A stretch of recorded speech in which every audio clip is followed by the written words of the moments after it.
It's been a little over 24 hours since I uploaded this video, which has been blowing up just like the majority of RuneScape related social media accounts and platforms on Discord, Twitter, and Reddit. The issue I covered in that video is bigger than the Hero Pass drama, and it's bigger because it affects every single RuneScape player, no matter if you prefer old school or RuneScape 3.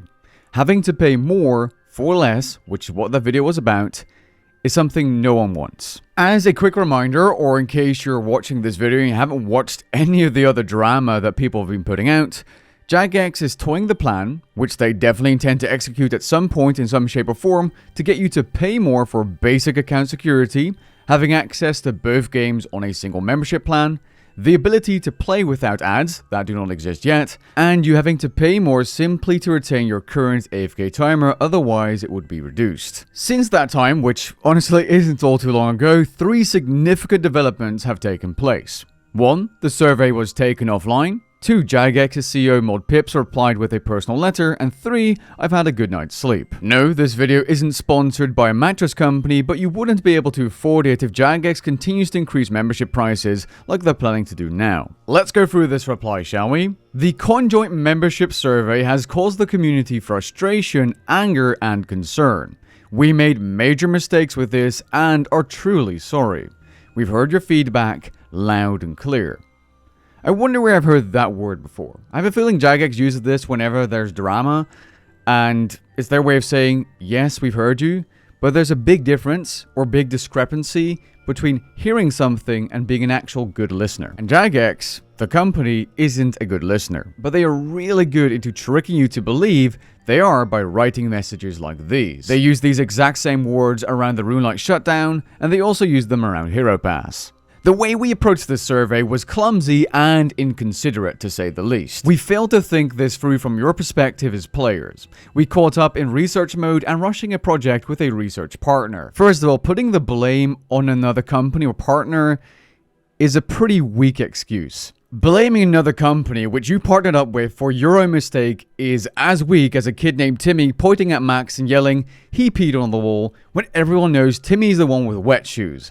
It's not only unconvincing, but it also makes Timmy look even guiltier. Second of all, this survey was far from clumsy and inconsiderate.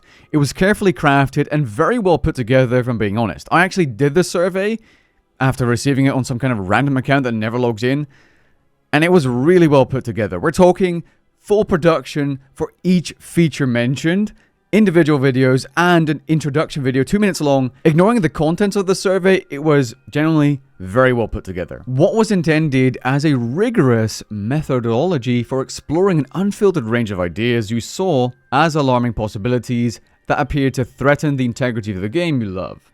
Duh. It contained ideas for consideration that in the cold light of day just shouldn't have been in there.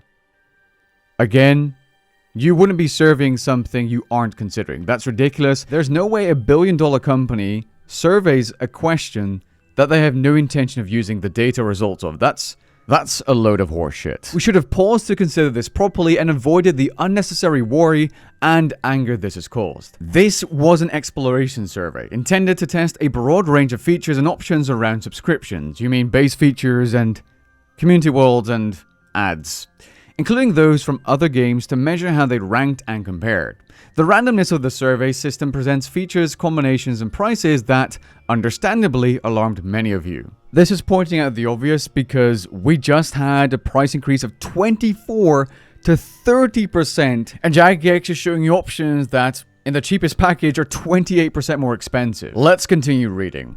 It was a major misjudgment to include features that suggested we would consider, you definitely were considering, degrading the game experience or impacting gameplay. Even the mere suggestion of ideas like in-game ads, shorter AFK timers, or making improved player support an additional cost undermined your trust in us. If they would have just asked anyone in the office if this would undermine trust, I'm sure all the developing JMods, the people that we see on live streams that are behind the updates we all love, they would have said it would have undermined trust. While the goal was to gather data about speculative options, we should have realized these topics would feel like a betrayal of your trust and the guiding principles that makes our game special. I find it hard to believe that a survey around membership and membership perks is speculative. Why would a company include irrelevant questions in a thoughtfully designed survey? It simply doesn't make sense. Surveys like this are tools for gathering actionable information, not placeholders for random ideas. I remember during my industrial engineering degree, I had to set up like a little startup company, and some questions I asked in my survey to my target audience, my potential customers. Note, Jagex is serving actual or pre-existing customers here. The questions I asked were, hey, how much would you be willing to spend for this product? What colors would you like the most, or which would you be more likely to pick? And we adjusted our pricing and core options based on those answers. And by the way, regarding the colors, we only picked colors we were capable of producing. And the questions regarding to price, we didn't include any options that would go lower beyond our lowest price point, but we did include options that were maybe higher than what we would expect customers to pay for the product. Now, I'm not sure how strong of an argument that is. I mean, you can't really compare a massive company to a startup, but I just wanted to share my 2 cents. Now let's continue reading into what Jagex has learned, because I'll be honest, I don't think they've ever learned. They keep repeating the same process. But let's just, let's go into this message. This process has reaffirmed just how much you care about our games and what you do or do not want to see in the future. Your clear feedback has reinforced our commitment to the values that drive our games and guide the decisions we make. Beyond testing very early concepts of various kinds, no firm plans were in place, and not a single line of code has been written for any of them.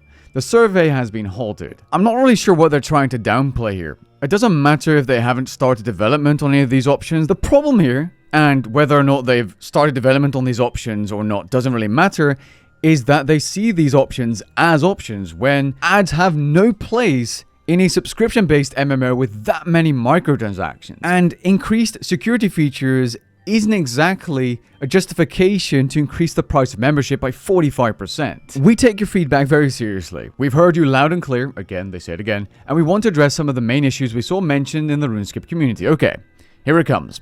Ads in membership. This was originally to be tested in the context of a lower cost ad-supported membership. We will not include in-game advertisements in any regular paid membership. While we may explore ads in free-to-play as a concept in the future, there are no plans for this currently, and we will tread carefully considering all feedback. This is exactly the problem with this message. Up here they say beyond testing very early concepts of various kinds, so they started developing concepts. They mention that there are no plans for this currently, yet they also say that they may explore ads in free-to-play. That's indicating towards a plan to add ads to free-to-play, despite... Hold on a second. Mod Pips, I keep saying they, but this is Mod Pips' message. He's speaking for the company. You're literally trying to gaslight us by saying it won't affect you because you're a paying member. We're just going to add it to free-to-play, basically minimizing the concern here and simultaneously also planting seeds for future possibilities. Because once ads are in free-to-play, you can damn well say they're going to be added to members at some point as well. Kind of makes me wonder how much revenue they think they can get out of adding ads to free-to-play. I can't imagine it being that much. Unless ads pay a lot to be in a video game. I feel like getting in more members by producing more content is far more profitable. But hey, maybe I'm wrong. There's a reason they're considering this. Okay, AFK timer. Similarly, this was originally included in the context of a lower cost membership option, but we will not be reducing AFK timers for any paid membership from where they are today. Okay, good. Player support. You want improved player support, and this should not require additional charges. We agree. Then why pull it or survey it at all? You've given us deep feedback on this, including in the recent player support survey. We understand the frustrations players have with the existing support systems, and whilst we understand any doubt you might have, we're already making positive progress on this front. And yes, you wanted to charge us more for it. Let's not forget that here. We want to make sure our baseline support offering meets your expectations, regardless of the content and feedback from the recent survey. We hope to be able to talk more about this soon. General principles. We will never degrade or fundamentally change the gameplay experience on offer between subscribers. This might just be the most important sentence of the entire survey. This is the Jagex CEO saying we will never degrade or fundamentally change the gameplay experience on offer between subscribers. Then what exactly is adding community worlds, which is basically modded RuneScape custom servers, to an increased or more expensive membership tier? Community servers are literally a way of modifying your own RuneScape server, and that's definitely gameplay changing. The fact that this sentence is in this message shows that this guy right here commenting on every video, no matter if it's a guide or something unrelated to Jagex, he always says Jagex lies. The next section about what's next is a bunch of crap. They're saying, oh, we're learning, it's giving us valuable insights, and we're committed to protecting the core principles of our games. And really, what they are trying to do is the exact opposite. Nothing about this survey message makes me believe they're protecting the core principles of RuneScape. What exactly are those core principles, ModPips? And what are some specific, measurable, and relevant actions you have taken to improve those principles and the game, and within what kind of timeline can we expect to hear back from you? All of these damage control posts are the same. How many times are you going to say that you've heard our feedback, we'll do better, and you'll be working more with the community? How does that fix the problem? You aren't solving the root cause. In fact, you're barely solving the direct cause of this issue. Your solution is barely a band-aid. What clear, defined actions have you taken to ensure this never happens again? And what concrete promises can we look forward to that will actually make us feel heard and valued moving forward? By the way, there are some clear differences between the old school RuneScape letter and the RuneScape 3 letter. The RuneScape 3 letter is more generalized, and the old school RuneScape letter is more specific to the old school RuneScape players and mentions unique concerns such as plugins and exclusive worlds, while the RuneScape 3 letter doesn't and is more generalized. With that being said, I hope I informed you with this video. If you enjoyed it, leave a like down below, and especially if you're interested in sharing your thoughts, drop a comment, and also make sure your voice is heard on other platforms, because what Jagex is doing right now is unacceptable. And there are many times where I would say the game is properly going downhill, but this is one of them.